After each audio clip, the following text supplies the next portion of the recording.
Tutos, ¿no?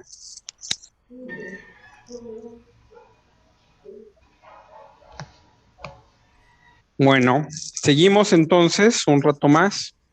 Eh, entonces tenemos el programa Oportunidades, que es el mismo que Progresa, pero se volvió masivo. Ah, sí. Para evitar esto, el Progresa se inventa dos cosas. De hecho, para que el Progresa pudiera funcionar, tuvo que haber pasado algo. 1997 marca el año en que el partido oficial, el PRI, deja de tener, digamos, la mayoría en la Cámara de Diputados y no la ha vuelto a recuperar y espero que no lo recupere nunca más. Y entonces, prácticamente para que se aprobara este programa presupuestal, se le pusieron varias condiciones que hoy es lo normal en los programas. Primero, un padrón de beneficiados, porque Solidaridad no tenía padrón de beneficiados. Entonces no supiste si ese dinero fue usado para hacer rico a alguien, si fue usado para comprar votos, comprar conciencias, de veras se lo gastaron en lo que estaba enfocado, no había manera. Entonces ya para el Progresa lo que tiene son un padrón de beneficiarios y reglas de operación. O sea, tienes que hacer un expediente, esto que hoy es normal en cualquier programa. Bueno, en estos años esto no existía, entonces ya se tuvo que hacer. Y pues tenemos el Prospera, pues que no es sino más de lo mismo, ¿no? Y bueno, pues sabemos que este año pues ya no hay. Y aquí, bueno, están sus próceres, sus grandes próceres, que sus grandes próceres que comandan el Estado y bueno, estas partes. Y esto pues ya no tiene nada que ver. Y entonces me salgo de aquí pero regresamos acá. Y entonces, bueno, tenemos ahora sí la Ley General de Desarrollo Social. ¿Qué es lo importante? Esta ley de desarrollo social, aparte de crear efectivamente los padrones de beneficiarios y las reglas de operación de los programas, porque esto no existía, crea el famoso Coneval, hoy tan famoso, el Consejo Nacional para la Evaluación de la Política Social. Y entonces, esta es una instancia bien interesante, no es autónoma, bueno, es medio autónoma, forma como organismo autónomo, pero como a nadie le interesa la pobreza, por eso es que no lo han capturado los poderes fácticos, no han hecho nada por capturarlo, y es una instancia muy académica, porque aquí se debatió desde el inicio qué es lo que se iba a entender como situación de pobreza de una sociedad. Y entonces, ¿qué es lo primero que descubrimos? Que la pobreza es un fenómeno complejo. O sea, no es fácil, no es solamente tu falta de recursos, no es solamente tu situación social, sino es como estos efectos bola de nieve, una cosa te lleva a la otra. Y sí, hay condiciones que te crean, favorecen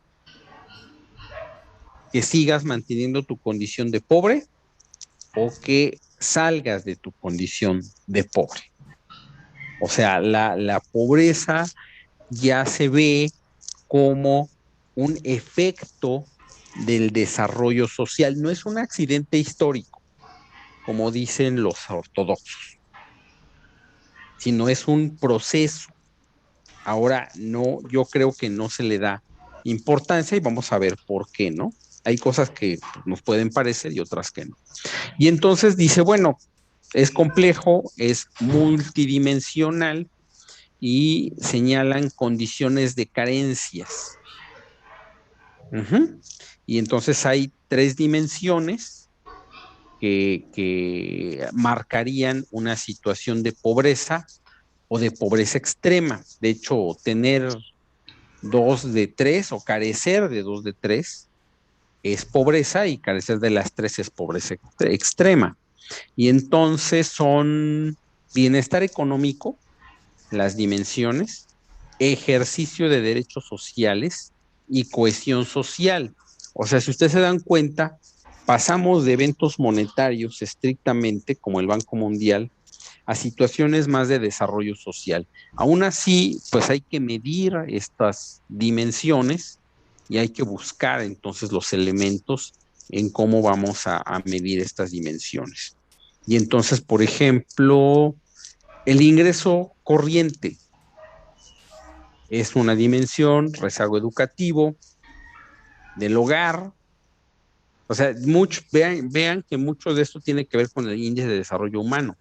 Acceso a servicios de salud, acceso a seguridad social, calidad y espacios de la vivienda, acceso a servicios básicos en vivienda, acceso a alimentación y grado de cohesión social.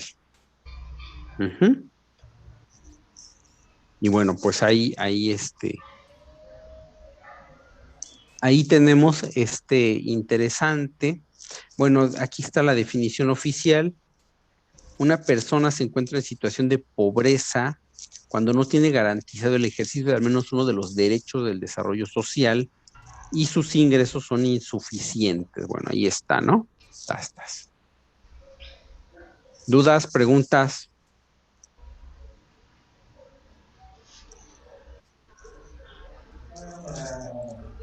Mm, ah, bueno, aquí está el método, que de hecho es el que más me gusta, que es la marginación, que este es otro, ¿no?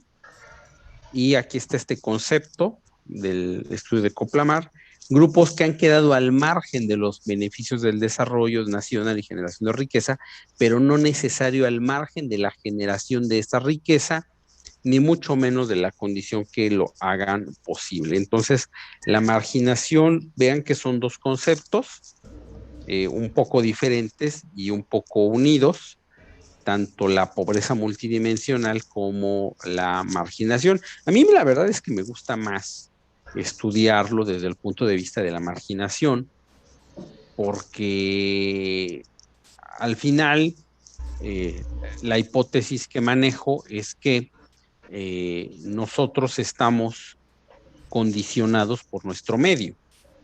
Entonces, estar al margen de ese medio pues, te lleva a tener una vida marginal, muy marginal, poco marginal, y bueno, el otro sería como un salto al desarrollo. Uh-huh. Eh, y bueno, ahí se hacen uh,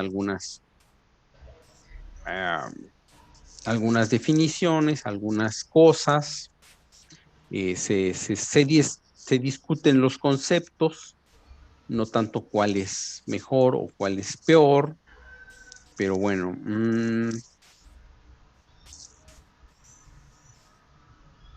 bueno, aquí hay una, por ejemplo,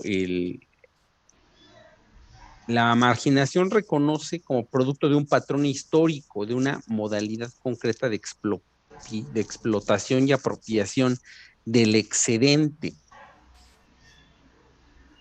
uh-huh. No productos de la casualidad, el infortunio, la pereza de grupos o individuos o una externalidad que hay que resolver y minimizar.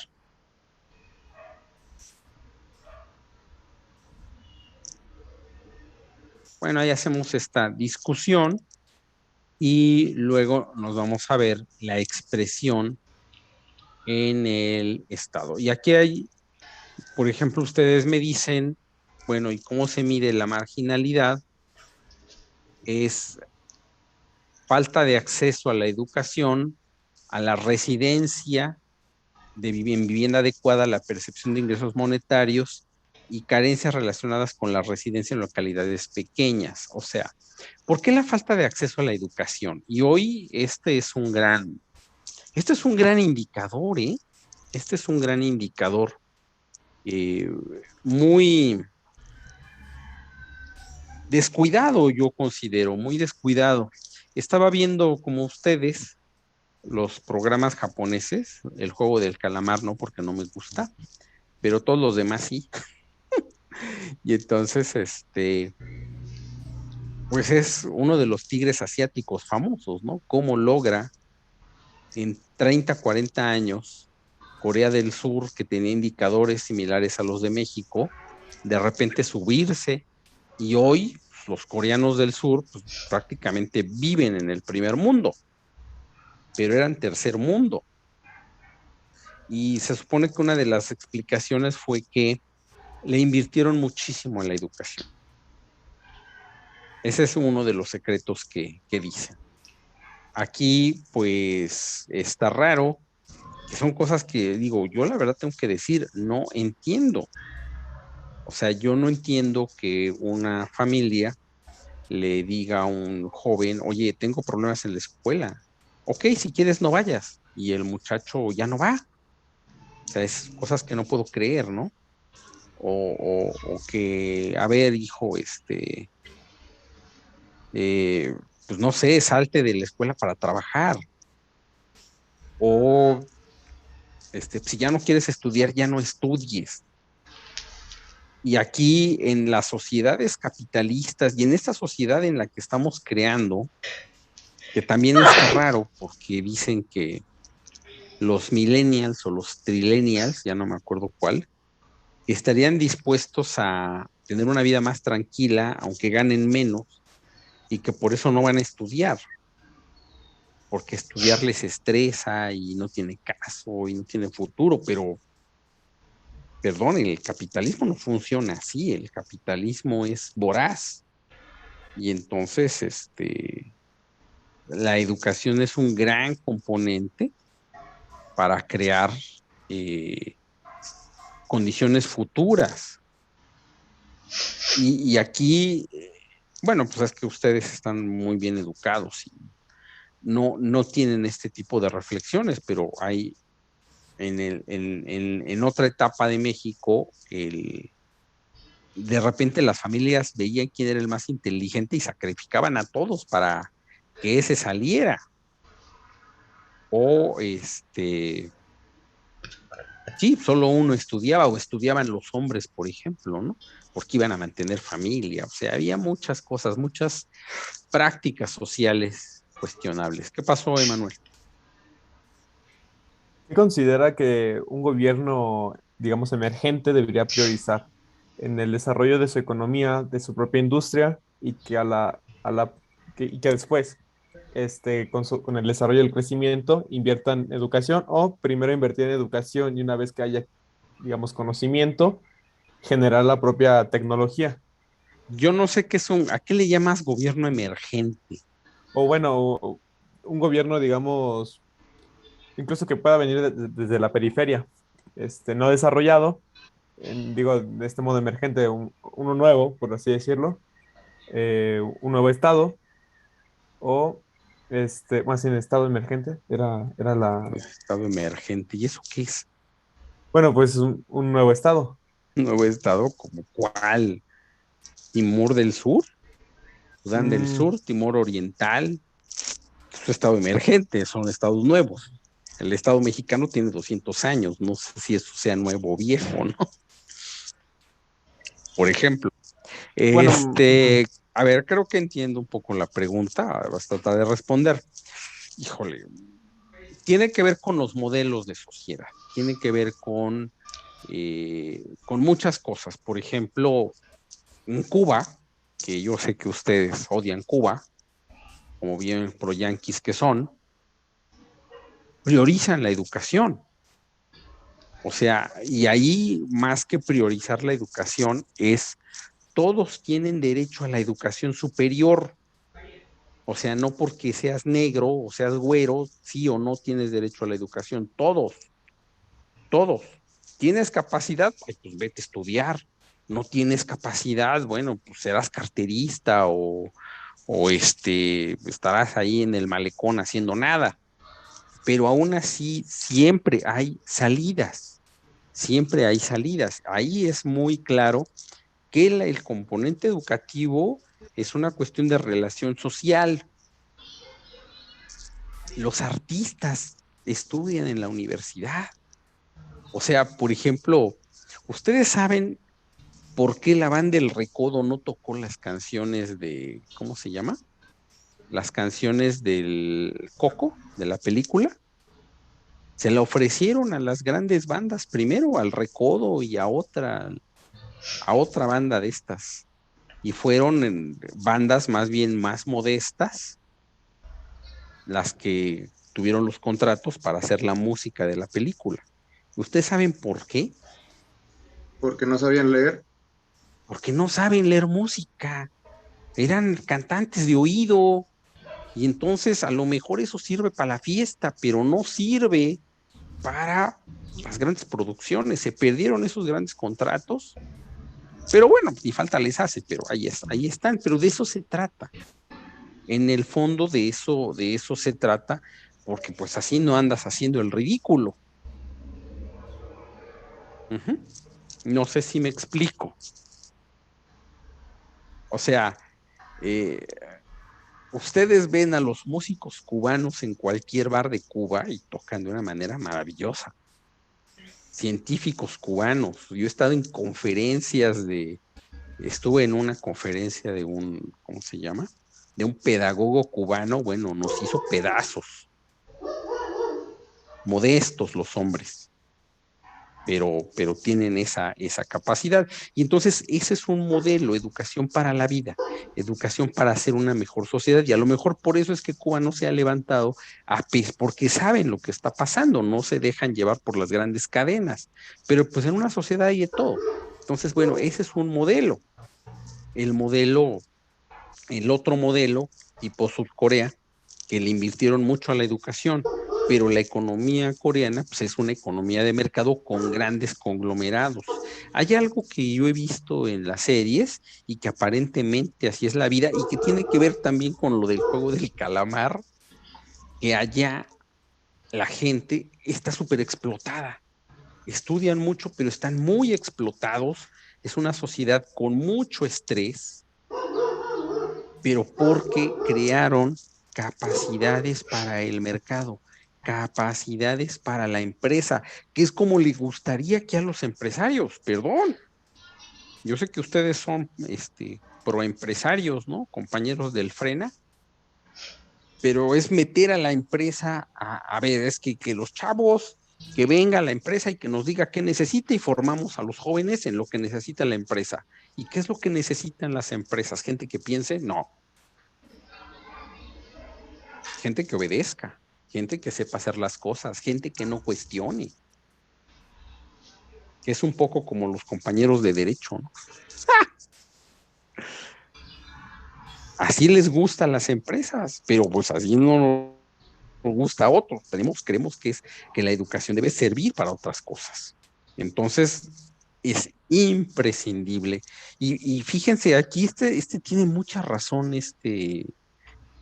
Emanuel, porque yo con mi escasa formación, y dando clases desde muchísimos años en prepa y en la universidad, siempre creí que el Estado mexicano, bueno, porque yo ya les he dicho muchas veces, hijo del desarrollo, del nacionalismo revolucionario, los grandes héroes, la nación, la sociedad, los próceres, o sea, los grandes ideales.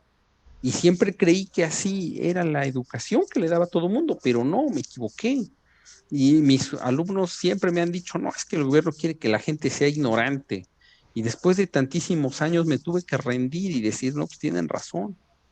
Creo que el gobierno quiere que todos sean ignorantes, por eso no les enseñan a leer, no les enseñan a escribir. Felipe Calderón hizo la REIMS, que igual ustedes son hijos de la REIMS, el rediseño del bachillerato. ¿Qué fue lo que quitó? Historia, ética, filosofía, las materias que les daban estos contextos críticos. Eso fue lo que les quitó. Por eso hoy no cuestionan al obispo, no cuestionan al gobernador, siguen órdenes. Me desesperan. Bueno, ustedes Bueno, sí, también los de primero que dicen, ¿cómo lo hacemos, maestro? Pues piénsale, un tema de investigación, díganos qué vamos a hacer. No, pues a ver, tienes esto, tienes lo otro, tú decide, tú piénsale, tú haz, tú busca. Pero condicionantes que les ponen, pues no sé qué les hacen y su cerebro ya no. Necesitamos nuevas formas docentes y sobre todo, creo yo, que una educación crítica, más allá de lo que quiera un gobierno, porque pues, el mundo es así. Y bueno, ya te irás acomodando en esta cuestión. Uh-huh. Pero bueno, lo primero es por lo menos lograr el alfabetismo, porque si vas a manejar una máquina que tiene un manual, bueno, por lo menos, ¿no? Que hoy ya ni se necesita, te vas al YouTube y hay tutoriales, ¿no? Ok, va, sin problema. Y bueno, aquí están, primaria completa, incompleta. ¿Por qué? Pues porque se trata de, al final vas a vender lo que tienes. ¿Qué tienes? ¿Qué tienes para vender en el mercado de trabajo? Y se los digo, como se los dije aquí desde que llegué en el 2011 a los compañeros, hasta ustedes. Bueno, la mejor chamba que yo tuve en el servicio público fue asesor. No estar en estructura, estaba con asesor, porque bueno, pues me daban a revisar los trabajos de todos y a criticarlos, ¿no? Y era el mejor chamba. A los asesores no los contratan por no saber hacer nada, ¿eh? Al asesor no lo contratan para estar diciendo sí, señor, como usted quiera. No, los contratan precisamente para criticar, para hacer, para dar un adicional, un valor agregado al trabajo. Si ustedes no son capaces de eso, pues no hay, y eso en primer lugar te lo tiene que brindar la educación. En segundo, pues tu propia capacidad como individuo. Entonces, por eso es tan importante las cuestiones educativas. Vivienda, ¿por qué está que ver con las viviendas? Y es algo bien simple, simple y complejo. Igual lo vamos a ver el siguiente semestre, que veamos administración municipal, pero es sencillo. O sea, imagínate, vienes de trabajar 8 horas y de repente, como no tienes agua, tienes que llegar a tu casa a cargar el agua. Tienes que ir a ver que no te corten el diablito. Y tienes que ver a dónde se ve el agua cochina. O sea, esto son condiciones del hogar que facilitan la vida. Así de simple. ¿Para qué sirve tu hogar? Para que recreas tus fuerzas de trabajo para el siguiente día seguirle dando. Y si te tienes que preocupar por lo que vas a hacer con el agua puerca, si vas a buscar agua limpia, tienes un gran problema. Entonces, por estas son condiciones de bienestar, para que tengas condiciones al día siguiente, estar en condiciones de vender de manera adecuada tu fuerza de trabajo. Sencillo, ¿no? El tercer, de hecho, aquí jóvenes del, ¿cómo se llama? Jóvenes de la pandemia, sí se lo saben. Yo creo que ni lo tengo que explicar. El hacinamiento. A ver, ¿quién colabora con el hacinamiento? Jóvenes encerrados.